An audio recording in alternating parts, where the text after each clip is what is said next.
While we have this opportunity, Greg, would you lay on your back for me? Wes, doing manual muscle stimulation, is going to see now. I fixed the structure. Now let's see if the function is working. All right, hold your leg out to the side there. Don't let me push across. Good. Hold out over here. Don't let me push. Okay. Hold here. Don't let me push across. And hold up in the air. Don't let me push down. Good. Hold out to the side over here. And hold up in the air. Okay. Grab hold of the sides of the table with both hands. What did we just find, Wes? The right side, weakness. So he has certain muscles that aren't firing over here on the right side. When he has those muscles that aren't working the way that they should be, then it forces other muscles to compensate for it. So the compensating muscles end up getting overworked or stressed, or because they're trying to do something that they're not designed to do, trying to do too much. So what we do is we go in and we stimulate those muscles, get them working so that the brain recruits more of the muscle fibers to work the way that they should be. That way you balance out the joints. If you have certain muscles that aren't working and the other ones compensate for it, that imbalance can create an imbalance pull on the joint. So if we don't take care of the muscular component, then what the chiropractic does to get you in alignment, if you have this imbalanced muscle pull, then you'll pull out of alignment that much quicker. So it really helps to hold the adjustments longer and just put the body in a more optimal functional state. You mean you have the unique opinion that structure and function work together? They work together. Funny. Yeah. You mean don't do just chiropractic by itself and don't just do physical therapy function by itself, that you and I are supposed to be together doing this? We should not be butting heads. We should be working together. Yep. You hear that? Thank you. All right, on your side, face that direction.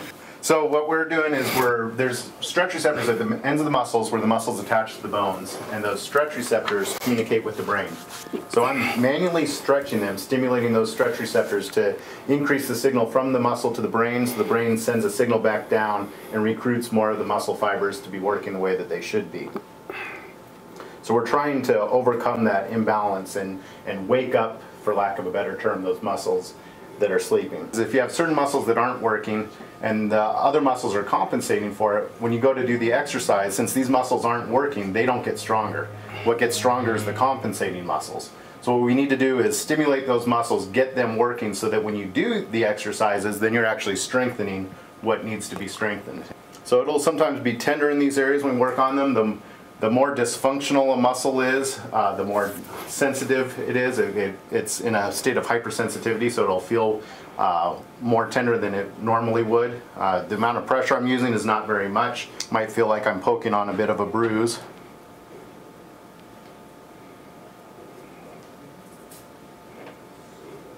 Is that tender in there, Greg? Mm-hmm.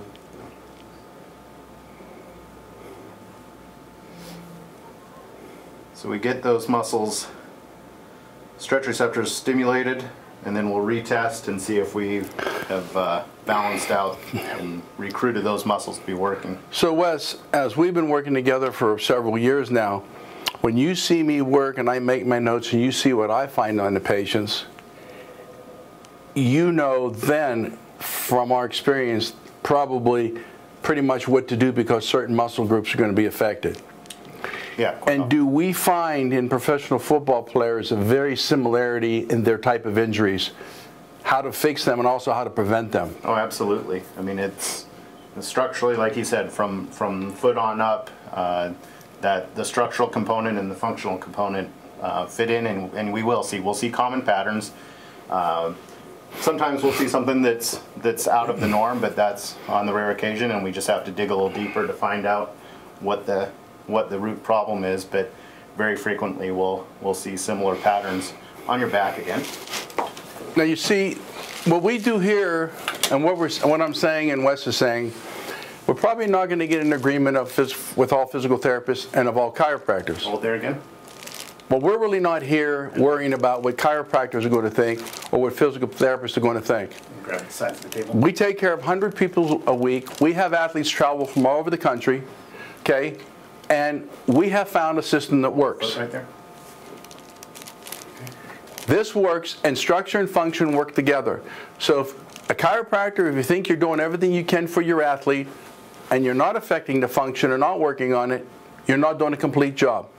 sorry, physical therapist, if you're not working with a chiropractor or even a physical therapist to preside for someone who does structural correction, you're not doing a complete job.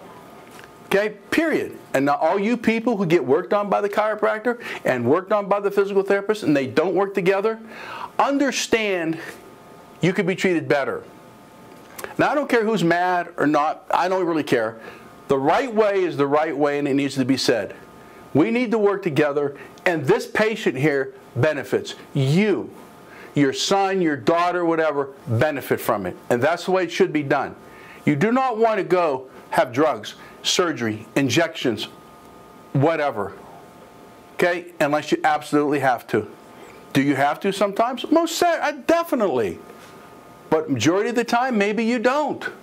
But you never know unless you have this kind of combined therapy with chiropractic, physical therapy, and the muscular training. And now you'll see Robert pretty soon, who does the stretching and the exercise. And we have 3 massage therapists. And we have an acupuncturist. Frankly, we have an osteopath that comes here also, if anything else is necessary. So this is a full service. This is an end point chiropractic. We do not treat over and over and over and over and over for an active or condition. We treat, get you well quickly structurally, get you well quickly functionally, then sends you on to a different stage of treatment. Whether it be decompression traction, whether it be rehabilitation, plus nutrition, it's the whole program. It's not shotgunned all at one time. It's a sensible, strategic approach. Structure, function, strength. Structure, function, balance, strength. Okay? Nutrition, okay? And then increased performance. How would you ever make a Ford run like a Lamborghini? Okay, why do you think they spend millions of dollars on race cars to make sure everything is just right? This body is more valuable than a race car. And more complicated, I think. So, yep. Work together, everybody. Yeah, understand this. The historical animosity between chiropractic and physical therapy is ridiculous because they're different pieces of the puzzle. And like Nelson said, you can't provide optimal care for your patients if you're not addressing both areas of it. And so it doesn't need to be territorial wars or battles or anything like that. They're adjunct to one another, they complement one another, and they work combined better than they work individually. So absolutely. Yeah, we don't worry about competition here. I don't care if there's 10 chiropractors open up in this shopping center. I hope they would, because chiropractic is so good that everybody in the world needs to use it. And if it's applied effectively, everybody in the world will use it. All right? We just do the kind of work here that we do. It doesn't matter. I hope there's millions of chiropractors. But the cream will come to the top. We do our best to do all we can. Patient number 1. And as I go through your treatment grade, did I explain everything to you the first time you came in? Mm-hmm. So I'm not just laying him down and I said, by the way, it's this, it's this. I educate every one of my patients. I go through everything with them. If I don't educate my patient, how's that patient going to go out to refer somebody to me if he doesn't know what I do? Right? This is my salesperson, 1 in 10. I take care of one of him like I do and do a good job. He refers 10 more people in. And you better get busy on that. He refers in 10 more people. And he becomes a mini chiropractor. These players come in and tell me, Doc, this, my second rib, my hip, I'm in about my foot's dropped. They know. Let's do your talus before you leave. There's one thing. I forgot your talus. Okay. So we do the talus bone. Talus bone, it's dropped, see?